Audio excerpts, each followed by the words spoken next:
উফ, এখনো জ্বলছে। উফ, তোমাকে এসে থেকেই দেখছি ঘটিতে আঙুল ডুবিয়ে বসে আছো। কি হয়েছেটা কি? আর বলবেন না মহারাজ, আমার গিন্নি চলে যাওয়ার পর থেকে তো হাত পুড়িয়ে খাই। আজকে সত্যি সত্যি রান্না করতে গিয়ে হাত পুড়ে গেছে, তাই তো? হ্যাঁ মহারাজ, আপনি একদম ঠিক ধরেছেন। বেশ, বুঝলাম, কিন্তু এখনো গোপাল এলো না। মহারাজ, আপনার জন্য একটা পত্র এসেছে। কই কই দেখি।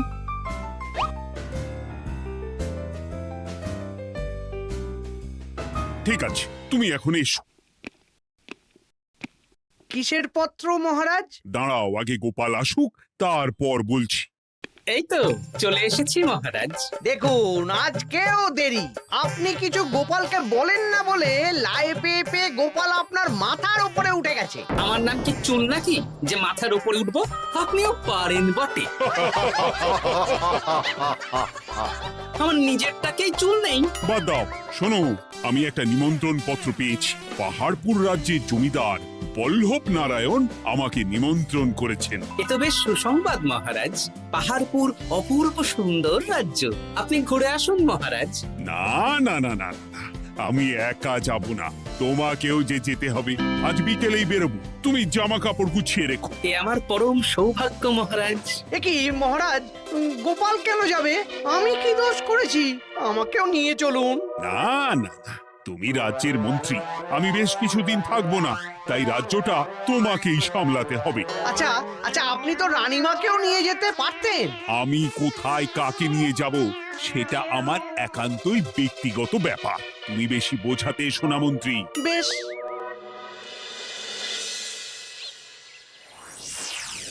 গোপাল গোপাল আর গোপাল, এই গোপালের জন্যে আমাদের কপালটাই মন্দ থেকে গেল। মন্দ না, বলুন বন্ধ থেকে গেল। সব সুযোগ ওই গোপাল পাবে, আর আমাদের বেলা ছাই। আজকেও গোপাল রাজসভায় দেরি করে এলো, তবুও বেটাকে মহারাজ কিছু বললেন না। বলবে কি? উল্টে মহারাজই তো গোপালকে ঘুরতে নিয়ে যাচ্ছেন। পাহাড়পুরে গিয়ে ভালো মন্দ আহার করবে গোপাল, আর আমি রাজ্য পাহারা দেব। হ্যাঁ, ঘেন্না ধরে গেল এই জীবনে। গোপাল যতদিন আছে ততদিন কিন্তু আমরা ওই ফুলে ফেপে উঠতে পারবো না। গোপালের যেন 7 খুন মাপ। আমরা তো বানের জলে ভেসে এসেছি। আপনি তো গোপালকে তাড়ানোর অনেক চেষ্টা করেছেন, কিন্তু কিছুতেই কিছু হয়নি। হবে কি করে? গোপালের একে ওই ক্ষুরোধার বুদ্ধি, তারপর মহারাজের উপর অগাধ বিশ্বাস, দুটো মিলেমিশে এক হয়ে গেছে। মাঝে মাঝে তো মনে হয় বেটাকে মেরেই ফেলি। আমার দু চক্ষের বিষ।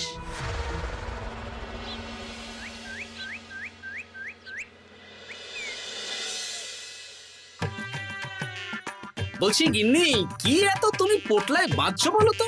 এত দূরের রাস্তা, তাই শুকনো খাবার ভালো করে বেঁধে দিচ্ছি। হ্যাঁ, তা কি কি দিয়েছো শুনি? ভিজে চিড়ে দিয়েছি, মুড়ি, নারকোল কুচো, চিনি দিয়েছি। হ্যাঁ, ব্যাস, আর কিচ্ছু দিতে হবে না। আমার সাথে তো মহারাজও যাচ্ছেন। আমি একটু বেশি করে দিয়েছি গো। দূর, সে কথা বলিনি।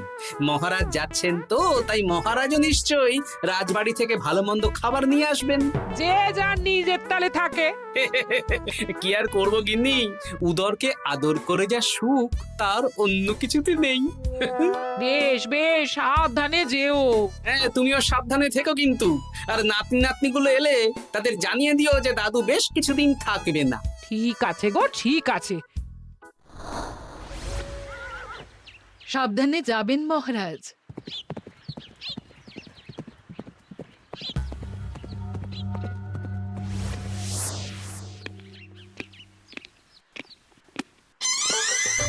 তুমি হুটহাট করে কোথায় চলে যাও বলো তো?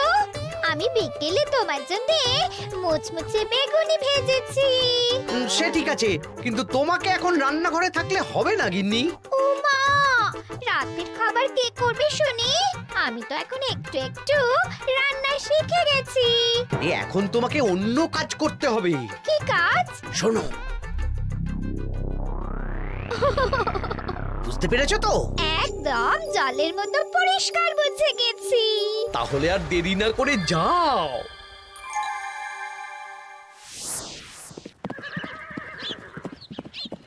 মহারাজ একটা কথা বলতে পারি? বলো গোপাল। আমরা পাহাড়পুর জমিদার বাড়িতে যাচ্ছি কেন? তুমি তো জানো আমাদের সেনাপতি এখন একা একাই নিজের সংসার সামলায়। হ্যাঁ, ওই ঘটনার পর থেকে তো সেনাপতির জন্য ভালো পাত্রীও পাওয়া যায়নি। পাহাড়পুরের জমিদার বল্লভ নারায়ণের একমাত্র কন্যা এখন বিবাহযোগ্যা, তাই আমি আর তুমি দেখতে যাচ্ছি। সেনাপতিকেও সাথে নিয়ে গেলে হতো। না, আগে আমরা যাব, মেয়েটা কেমন সেটা বিচার বিবেচনা করে ফিরে আসবো। তারপর যদি সেনাপতি রাজি হয় তখন আমরা বাকি ব্যবস্থার দিকে এগোবো, তাই তো? একদম তাই। আর তোমার চেয়ে ভালো মানুষ চেনার ক্ষমতা আমার জানা আর কেউ নেই, সেই জন্যই তো তোমাকে নিয়ে এলাম। এ আমার পরম সৌভাগ্য মহারাজ।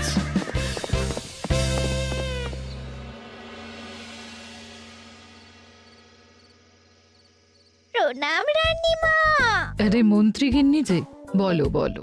এই কিছু বেগুনি ভেজেছি, তাই আপনার জন্য নিয়ে এলাম রানীমা। সরলা, তুমি ওটা রান্নাঘরে নিয়ে যাও। আচ্ছা রানীমা। ওমা, এই গয়নাটা পরে কি সুন্দর লাগছে আপনাকে। নতুন নিলেন? না না, বছরখানেক আগে বিবাহ বার্ষিকীতে মহারাজ গড়িয়ে দিয়েছিলেন। একটা কথা বলবো রানীমা? বলো না, কি বলবে? আমার মনে হয় আপনাকে আমাদের মহারাজ না আর আগের মতন ভালোবাসেন না। এই কি কথা বলছো তুমি? খোলা চোখে যা মনে হয় তাই বলেছে রানীমা। এই দেখুন না, মহারাজ হঠাৎ পাহাড়পুরে ঘুরতে চলে গেলেন আর আপনাকে নিয়ে গেলেন না। নিশ্চয়ই কোনো কাজ আছে, তাই আমাকে নিয়ে যাননি। ওই তো, এত ছাড় দিয়েছেন বলেই তো পার পেয়ে বসেছে। অপরাধ নেবেন না রানীমা। মহারাজ সব ব্যাপারে শুধু গোপাল আর গোপাল, কিন্তু বাড়িতে যে আপনিও আছেন সেটা মহারাজ খেয়ালই করেন না। আসলে গোপালকে মহারাজ খুবই স্নেহ করেন তো। আপনি আগে না গোপাল আগে? পাহাড়পুর তো এত সুন্দর জায়গা, চারিদিকে পাহাড়, পাহাড় থেকে নেমে আসছে নদী। ভাবুন আপনাকে মহারাজ নিয়ে যেতেন যদি। সত্যি তো, আমাকে তো মহারাজ নিয়ে গেলেন না। নিয়ে যাবেই বা কেন? আপনাকে তো আর মহারাজ আগের মতো ভালোই বাসেন না। সব ধ্যান জ্ঞান এখন শুধু গোপাল। হ্যাঁ, সত্যি তো, আমি তো এটা ভেবেও দেখিনি কখনো। গোপালই আপনার কপাল পুড়িয়েছে। আসছে রানীমা।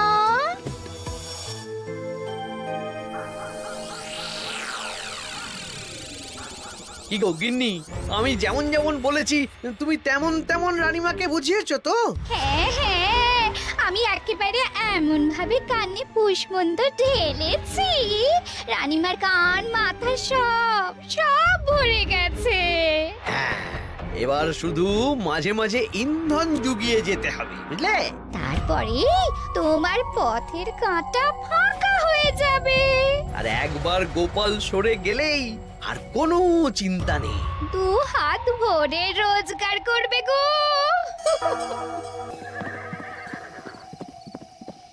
কি কেমন লাগছে যাত্রা? বেশ ভালোই মহারাজ।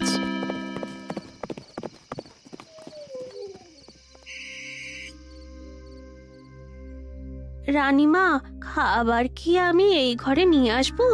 না, আজ আমি কিচ্ছু খাবো না, কিচ্ছু না, খিদে নেই, যাও। এ কি রানীমা, আপনি তো সেই দুপুরের পর কিছুই খাননি। তোমাকে একবার কিছু বললে তুমি বুঝতে পারো না? বলেছি তো আমার খিদে নেই, আমাকে বিরক্ত করো না, যাও।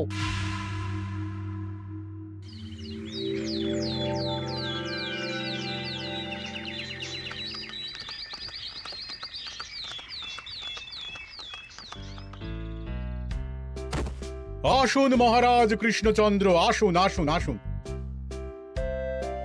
কি সুন্দর জায়গাই পাহাড়পুর, মনে হচ্ছে বেশ কিছুদিন থেকে যাই। তা থেকে যান না।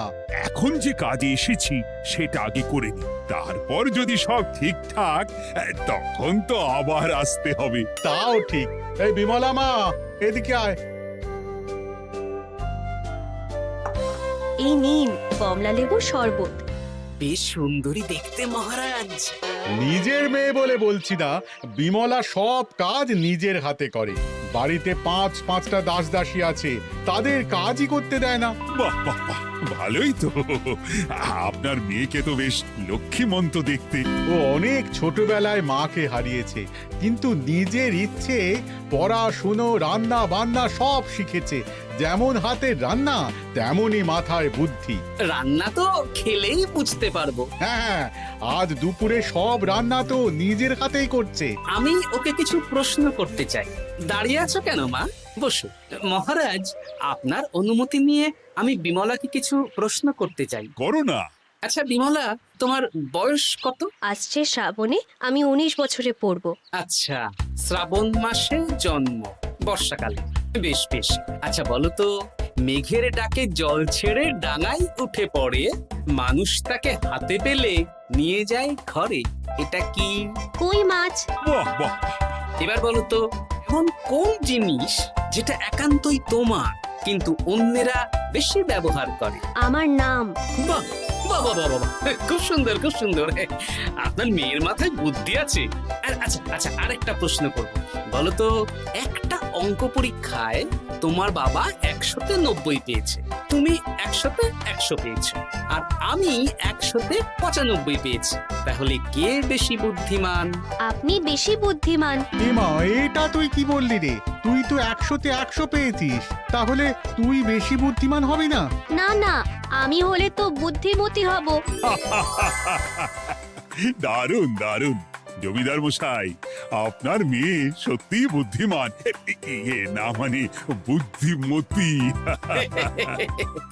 এবার দুপুরের ভুরি ভোজটা খেলেই বুঝতে পারবো হাতের জাদু।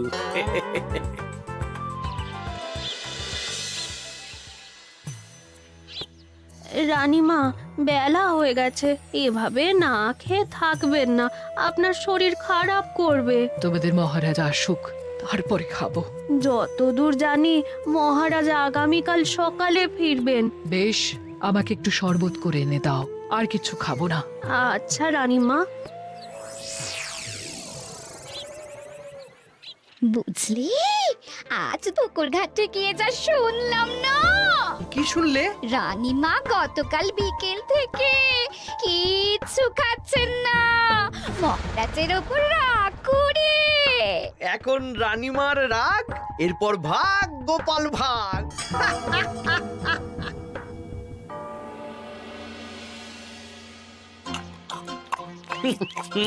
সত্যি বিমলা, তোমার হাতের রান্নার কোনো তুলনা নেই মা। আমাদের সেনাপতি তাহলে আর হাত পুড়িয়ে রান্না করবে না বলছো? সে যদি কর্তাগিন্নিতে রাগারাগি হয় তখন। মা আমার লজ্জা পেয়েছে। তা আপনাদের কোনো আপত্তি নেই তো? কি যে বলেন, আপনার রাজ্যের সেনাপতি বলে কথা। বলছি, বিমলাকে তো আমাদের সেনাপতি দেখলো না, তাহলে? বিমলার একটা তৈলচিত্র আছে, আমি আপনাকে বরং সেটা দেব, আপনি ওনাকে গিয়ে দেখাবেন। সেই ভালো হবে, আমাদের খুব পছন্দ হয়েছে। তাহলে সেনাপতি রাজি হলে আমরা বিবাহের তারিখ চিঠিতে জানিয়ে দেব। আচ্ছা মহারাজ।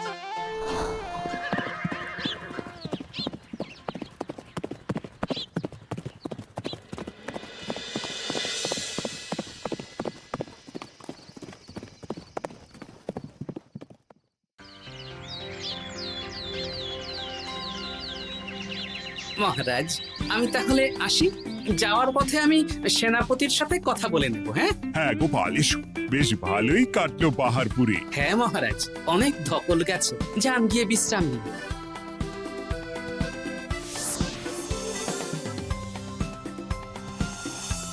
কি সেনাপতি, পছন্দ তো? হ্যাঁ, খুব পছন্দ হয়েছে গোপাল। তোমার চোখ তো দেখছি একেবারে জহুরির চোখ।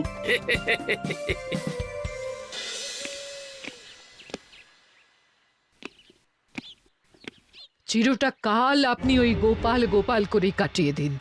কি হলো? রানীমা গত পরশু থেকে কিচ্ছু খাননি, গতকাল একটু শরবত খেয়েছেন শুধু। কেন, কি হয়েছে? দেখুন মহারাজ, সহ্যের একটা সীমা আছে। আরে, আমার তো কিছুই মাথায় ঢুকছে না। মাথায় শুধু গোপাল থাকলে আমার কথা ঢুকবে কি করে মহারাজ?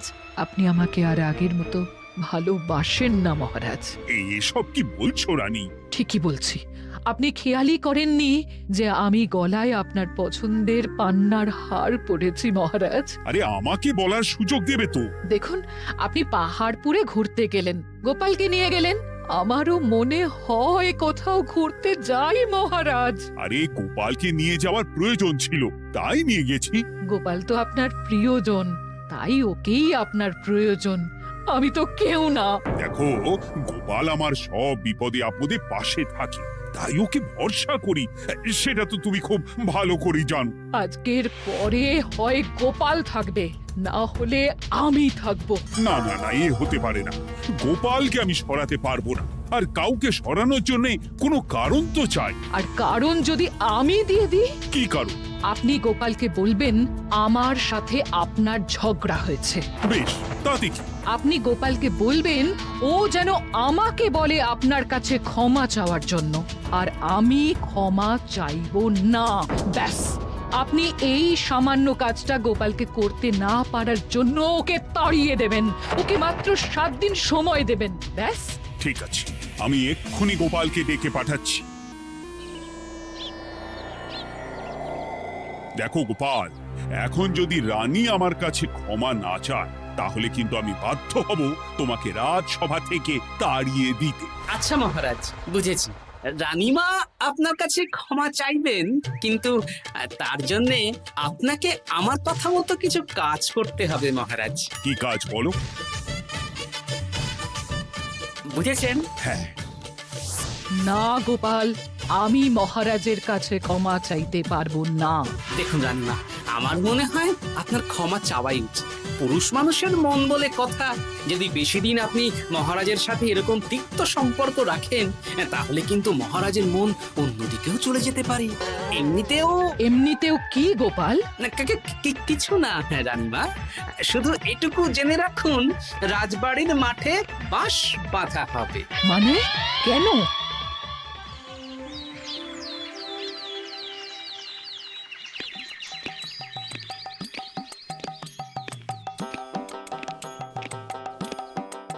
আসতে পারি মহারাজ? হ্যাঁ, এসো এসো। বলছি, আমি তাহলে জমিদার বাড়িতে বিবাহের দিনক্ষণ ওই চিঠি লিখে জানিয়ে দিচ্ছি। হ্যাঁ, জানিয়ে দাও গোপাল। আর কি কি কেনাকাটা করতে হবে সেটার একটা তালিকা বানিয়ে ফেলো। আচ্ছা মহারাজ, মেয়ের শাড়ি আপনি নিজে পছন্দ করে কিনবেন তো? হ্যাঁ, ওই শাড়িওয়ালাকে আজকে দুপুরেই আসতে বলো। আচ্ছা মহারাজ। বিয়ের শাড়ি, কেনাকাটা, এসব কি মহারাজ? সেসব বলা যাবে না রানী, সময় হলে জানতেই পারবে। তবে বিমলাকে অপরূপ সুন্দরী দেখতে, এটুকু বলতে পারি। দেখুন তো মহারাজ, ওই টোপরটা ঠিক আছে কিনা? একদম ঠিক আছে, খুব সুন্দর। শাড়িওয়ালা এক্ষুনি আসছে। আসছি মহারাজ। এসো এসো। তার জন্য শাড়ি লাগবে মহারাজ? রানীমার জন্য? না না, বিমলার জন্য। বিমলাকে? এক অপরূপা তরুণী, বুদ্ধিমতীও আছে, ধীর স্থির, ঝগড়া করে না। বেশ, অনেক হয়েছে মহারাজ। দোহাই আপনার, আপনি দ্বিতীয় বিয়ে করবেন না। আমি ক্ষমা চাইছি। কি বলছো রানী? আমি বুঝতে পেরেছি, আমি আপনাকে গোপালের নামে 2-4 কথা শুনিয়েছি বলে আপনি বিয়ে করতে চলেছেন। আমি আর রাগারাগি করব না, আমাকে ক্ষমা করুন। ব্যাস, রানীমা ক্ষমা চেয়ে নিয়েছেন, মানে আমার চাকরিটা থাকছে। হ্যাঁ গোপাল, হ্যাঁ, দোহাই তোমার, মহারাজকে বিপথে চালিত করো না। আরে ধুর, আমি বিয়ে করছি নাকি? বিয়ে তো হবে সেনাপতির। ওর জন্যই তো পাত্রী দেখতে পাহাড়পুরে গেছিলাম, গোপাল আর আমি। তার মানে মন্ত্রীর বউ আমাকে ভুল বোঝালো? আবার মন্ত্রীর কোনো ষড়যন্ত্র হবে, ওকে না নিয়ে গিয়ে গোপালকে নিয়ে গেলাম বলে। সেনাপতির বিয়ের আগেই আপনি মন্ত্রী মশাইকে ধোলাইটা দিয়ে দিন। ঠিক বলেছ রানী, তুমি বরং শাড়ি পছন্দ করো, আর আমি চললাম মন্ত্রীকে ধোলাই দিতে।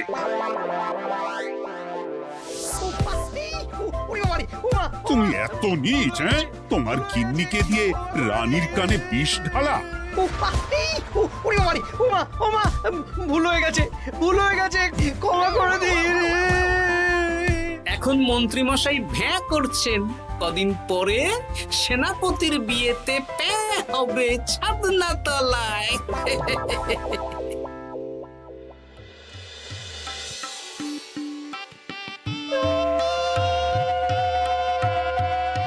এবার মালা বদল হবে। এবার বুঝবে মালার কি জ্বালা। কি বললে? হ্যাঁ?